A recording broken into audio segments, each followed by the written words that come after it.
ও আমারে ডাকে না, কিন্তু আমি যে দয়াবান। ও আমারে একটা সেজদাও দেয় না, কিন্তু আমি যে মেহেরবান। আমি করব কি? আমি কেমনে ওরে শাস্তি দেই? আমি আল্লাহ কেমনে ওর খানা বন্ধ করে দেই? আমি যদি ঘুম বন্ধ করে দেই, ও তো বাঁচবে না। ও আমি যদি তার পেশাবের সার্কুলেশন বন্ধ করে দেই, পেশাবটাও যদি ঠিক মতো বাহির না হয়, ও তো বাঁচবে না। ওর পায়খানা যদি একদিন আটকায়া থাকে, ও তো বাঁচবে না। ওর নিঃশ্বাস যদি 1 সেকেন্ড আটকায় থাকে, ও তো বাঁচবে না। আমি যে রহমান, আমি যে দয়ালু। তবে আল্লাহ বলে, বান্দা তবে শেষ তুমি ভেবেছ আমি শুধু দয়াই করে যাব? না রে বান্দা, আমার ব্যালেন্স আছে, আমার একটা ভারসাম্যতা আছে।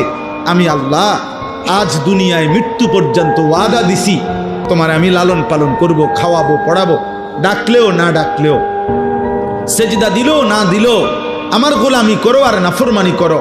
তবে মালিক ইয়াউমিদ্দিন, মনে রাখবা আমি কিন্তু বিচার দিবসের মালিক, আমি বাদশাহ, আমি রাজা ধীরাজ, আমি জব্বার, আমি কাহার।